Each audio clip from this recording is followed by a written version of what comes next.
Bapak beri izin ini orang-orang Syiah pembegal-pembegal nasab ke Jawa Timur ini, jangan Bapak pikir kondusif lagi. Saya jamin Jawa Timur, Probolinggo berani tidak akan mungkin kondusif. Pasti akan terjadi konflik karena mereka menaburkan fitnah kepada para habaib, karena mereka menaburkan kebencian kepada para habaib. Ingat, fitnah di zaman ini tidak boleh dibiarkan, fitnah harus dilawan. Oknum yang datangnya dari Banten ini, yang mereka sok-sok mereka ini ahli nasab, padahal mereka ini bodoh, tidak mengerti apa-apa. Assalamualaikum warahmatullahi wabarakatuh. Seluruh bangsa dan setanah air, jumpa lagi di channel Jagat Lukbitu. Semoga dalam keadaan sehat, tak kurang satu apa, rahmat barokah, salam Allah curahkan untuk kita semuanya. Pak Mudor ngamuk-ngamuk ya, menyatakan bahwa orang yang datang dari Banten ini pembegal nasab, bodoh, tidak tahu apa-apa, itu ya. Dan mengatakan bahwa mereka itu Syiah Wahabi, tidak akan kondusif Jawa Timur, Probolinggo selama pembegal nasab. PWILS berkibar, pengubar fitnah, memutus Sadah Pahlawi, masih diberi izin, diberi ruang di Jawa Timur. Begitu dibantah oleh punggawa PWILS, dan semuanya setuju dengan apa yang disampaikan oleh punggawa PWILS. Semua setuju, damai. Mereka ketakutan, jelas Pak Mundur ketakutan dengan besarnya PWILS karena merasa terancam kemuliaannya, nasabnya merasa dibegal, dibatalkan, dan mereka takut akan kemiskinan. Kita simak videonya sekali lagi. Mohon maaf ingat hakamat Nusantara. Assalamualaikum warahmatullahi wabarakatuh. Oknum yang datangnya dari Banten ini, yang mereka sok-sok mereka ini ahli nasab, padahal mereka ini bodoh, tidak mengerti apa-apa. Pendapat Pak Muhdor ini sama dengan pendapat Pak Rizik yang berambisi untuk membatasi ruang gerak bagi tim peneliti nasab Pahlawi atau siapapun yang membahas nasab Pahlawi.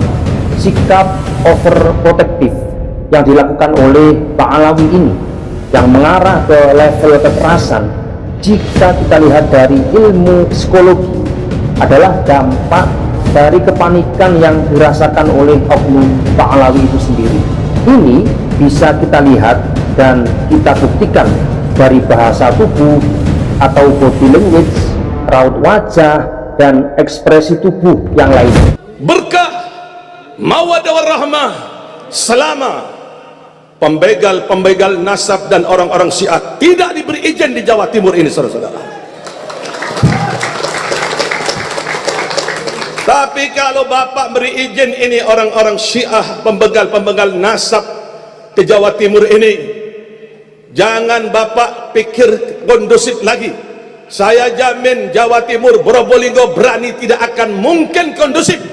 Pasti akan terjadi konflik karena mereka menaburkan fitnah kepada para habaib, karena mereka menaburkan kebencian kepada para habaib. Ingat, fitnah di zaman ini tidak boleh dibiarkan, fitnah harus dilawan. Baru fitnah itu akan sirna, baru fitnah itu akan hilang, saudara-saudara.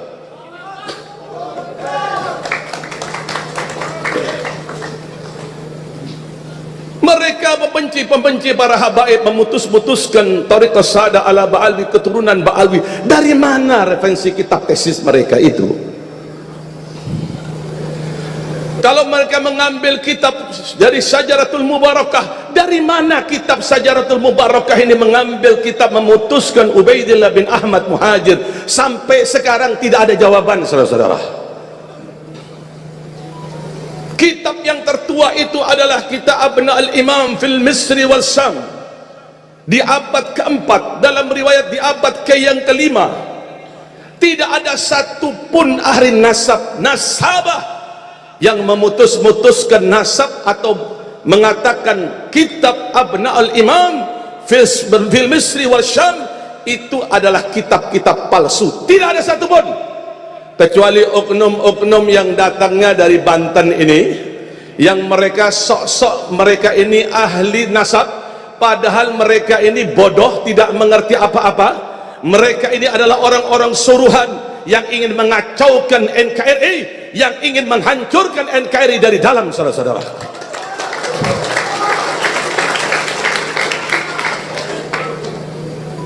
Mereka punya kitab-kitab, semuanya kitab-kitabnya Wahabi. Bukan dari sekarang orang tidak percaya dengan para habaib, memutus-mutuskan nasab habaib. Dari dulu sudah ada, mulai dari Syekh Mukri, Syekh Bimbas, Syekh Mukbil, dan kitab-kitab yang menjadi rujukan oknum-oknum yang dari Banten ini, semuanya adalah kitab-kitabnya Wahabi. Di Indonesia ini tidak berakidah Syiah, tidak berakidah Wahabi, tetapi akidahnya ahli sunnah wal jamaah, berjalan dengan apa yang diajarkan oleh Ki Hasyim Asy'ari, pendiri-pendiri NU, sampai sekarang tidak akan pernah putus untuk selama-lamanya, saudara-saudara. Waalaikumsalam warahmatullahi wabarakatuh. Saudaraku sekalian, setelah munculnya hasil penelitian nasab Pahlawi yang melibatkan 3 disiplin ilmu, yaitu ilmu kajian nasab, ilmu filologi, dan ilmu biologi, yaitu melalui tes DNA, memutuskan dan menetapkan bahwa Pahlawi bukanlah keturunan Rasulullah Shallallahu Alaihi Wasallam, melainkan mereka adalah cucu atau keturunan dari Habib Ubaidillah. Dampak dari hasil penelitian ini sangatlah banyak di lingkungan kita masing-masing. Di antaranya adalah penyegaran dalam ideologi. Misalnya sekarang masyarakat tidak lagi mengkultuskan Pahlawi secara berlebihan, tidak ada politik identitas, juga tidak ada lagi kesenjangan dalam hubungan sosial, yaitu interaksi antar sesama manusia. Kemudian masyarakat yang cerdas bisa memahami betapa pentingnya memiliki jiwa nasionalis, yaitu memiliki jiwa cinta terhadap tanah air sendiri, cinta terhadap produk lokal, cinta terhadap sesuatu apapun yang lahir dari bangsa kita sendiri. Dan ini dirasakan oleh masyarakat yang sudah terbuka mata hatinya, lalu menerima kebenaran yang sudah terurai. Namun ini tidak berlaku bagi muhibbin atau simpatisan Pahlawi yang tetap ta'assub atau fanatik buta terhadap Pahlawi. Dan ini juga berlaku bagi kalangan Pahlawi sendiri. Misalnya Habib Rizik Syihab, Bahar Smith, Habib Novel, kemudian Habib Muhdor Tanggul. Pendapat Pak Muhdor ini sama dengan pendapat Pak Rizik yang berambisi untuk membatasi ruang gerak bagi tim peneliti nasab Pahlawi atau siapapun yang membahas nasab Pahlawi. Namun ini dipastikan gagal, karena kebenaran ini Allah yang membuka, bukan manusia, sedangkan kita semua hanyalah sebuah perantara. Ambisi Pak Muhdor ini lebih ekstrim daripada yang lain, yaitu ingin mengejar dan mempersekusi, bahkan memberi shock terapi. Dan ini memiliki makna yang dalam, teman-teman, istilah shock terapi ini, bagi siapapun yang ingin membahas nasab Pahlawi di ruang publik. Dan ini lebih mengarah pada kekerasan baik fisik maupun mental, karena di situ yang terjadi adalah intimidasi atau pengancaman terhadap siapapun yang membahas nasab Pahlawi di ruang publik. Saudaraku sekalian, sikap overprotective yang dilakukan oleh Pahlawi ini yang mengarah ke level kekerasan, jika kita lihat dari ilmu psikologi, adalah dampak dari kepanikan yang dirasakan oleh oknum Pahlawi itu sendiri.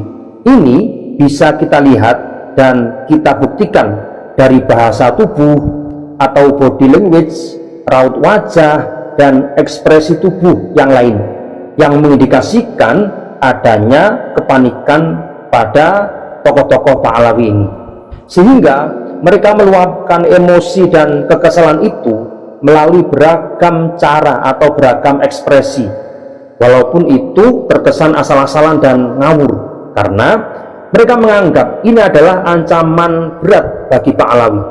Dengan nada tinggi dan suara lantang, Pak Muhdor menyebar provokasi dan fitnah dengan mengatakan Kiai Madudin dan kawan-kawan adalah kelompok Dajjal yang dilabeli sebagai kelompok pemecah belah umat.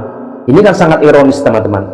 Saudaraku sekalian, Pak Muhdor ini adalah oknum Pak Alawi yang selalu ketinggalan kereta. Orangnya keras kepala, temperamen, pemarah, miskin informasi, sehingga ketika menghadapi masalah apapun, marahnya selalu didahulukan.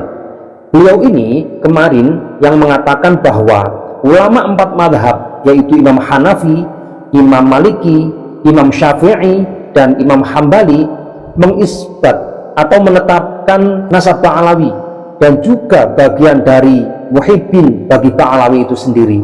Padahal ulama 4 madhab ini jauh lebih tua dan tidak kenal dengan yang namanya Ubaidillah yang diklaim sebagai datu bagi Pak Alawi.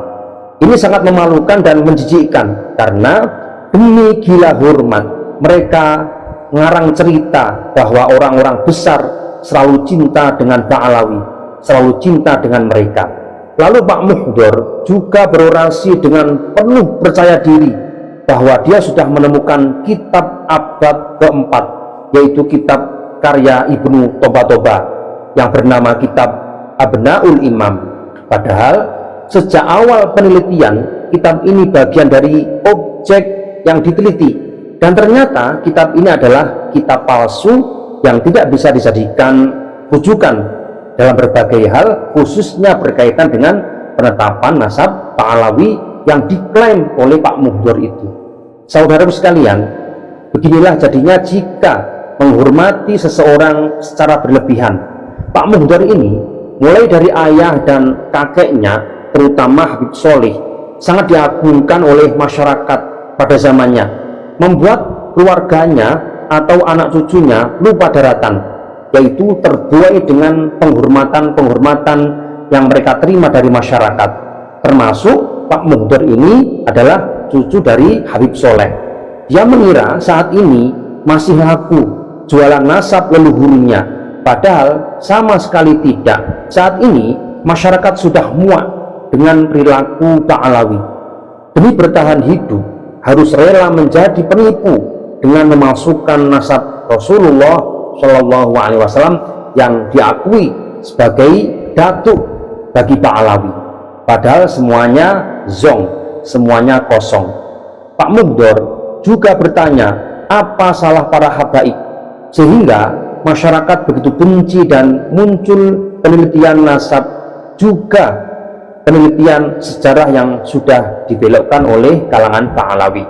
Nah, perlu diketahui inilah fakta mengapa penelitian ini dilakukan dan mengapa masyarakat banyak yang benci dengan Pak Alawi saat ini. Pertama, Robiqah Alawiyah menyatakan bahwa keturunan Wali Songo tidak ada. Yang kedua, secara kajian ilmiah, Pak Alawi bukanlah zuriyah Rasulullah Shallallahu Alaihi Wasallam, dan mereka tetap ngotot dan memaksakan diri bahwa dirinya adalah keturunan Rasulullah tanpa bukti yang kuat, tanpa bukti yang jelas. Dan juga mereka menolak tes DNA karena takut diketahui oleh masyarakat hasil dari tes DNA bahwa mereka adalah keturunan Yahudi Ashkenazi atau Yahudi Al-Khazar. Kemudian yang ketiga, ditemukan penyelewengan sejarah yang dilakukan oleh Pak Alawi. Lalu kemudian pembelokan sejarah Jamaiyah Thorekoh Ahlussunnah wal Jamaah oleh kalangan Habib, yaitu Jadman. Ini juga terjadi pembelokan sejarah dari sejarah asalnya. Lalu berikutnya adanya pembelokan sejarah NU atau sejarah Nahdlatul Ulama. Bahkan sejarah palsu ini juga dipublikasikan baik di media sosial maupun melalui buku-buku. Kemudian munculnya permasalahan-permasalahan di luar kajian nasab, yaitu penghinaan terhadap kiai-kiai Nusantara, penghinaan kepada masyarakat pribumi Nusantara, kemudian munculnya kesombongan dari para habaib ini, lalu adanya pemalakan dan pengambilan harta secara paksa, pengambilan istri orang lain oleh kalangan Habib, dan ini semuanya ada buktinya. Ini semuanya adalah fakta, bukan hanya framing atau hanya isu semata. hal inilah yang memantik permasalahan Habib ini semakin besar, dan jika dibiarkan maka akan berbahaya bagi keberlangsungan hidup di tanah air tercinta ini, baik secara keorganisasian, secara keberagamaan, maupun secara sosial kebangsaan. Maka kita sepakat untuk membahas ini secara publik, tapi Pak Mugdor ini dan gerombolannya ingin melakukan shock terapi, ingin mempersekusi, padahal ini adalah kata lain dari intimidasi atau pengancaman. Perlu diketahui bahwa menyampaikan pendapat di ruang publik ini dilindungi oleh Undang-Undang Dasar 1945, apalagi yang kita bahas ini adalah fakta ilmiah dan fakta sejarah, tentu memiliki nilai kemanfaatan tinggi bagi masyarakat, khususnya untuk peningkatan kekayaan khazanah keilmuan kita. Dan ini diatur dan tertuang dalam pasal 28 Undang-Undang Dasar 1945 yang berbunyi, kemerdekaan berserikat dan berkumpul, mengeluarkan pikiran dengan lisan dan tulisan dan sebagainya ditetapkan dengan undang-undang. Ini bunyi daripada undang-undang yang mengatur dan melindungi kita ketika kita mengutarakan pendapat, baik melalui lisan, misalkan lewat video seperti ini, atau melalui tulisan atau karya, semuanya terlindungi oleh undang-undang tersebut. Nah, melihat pasal ini, maka siapapun tidak punya hak untuk melarang, mengintervensi, dan menghalang-halangi kajian ilmiah berkaitan dengan nasab Ba'alawi ini. Lalu mengapa Pak Mugdor menghalang-halangi dengan mengerahkan massa, mengerahkan gerombolannya, yang mana gerombolan itu diduga adalah mantan gerombolan FPI yang sudah dibubarkan atau bagian dari organisasi terlarang di Indonesia. Lalu kemudian mereka mengancam akan mengejar siapapun yang membahas nasab Ba'alawi. Perhatikan teman-teman, Pak Mugdor ini bisa terkena pasal berlapis jika dia tidak bertaubat. Kemarin dia berkuar-kuar, jika keamanan tidak bisa menghentikan ini, maka kami akan bergerak sendiri. Padahal keamanan ini yang bertanggung jawab seluruhnya di masyarakat.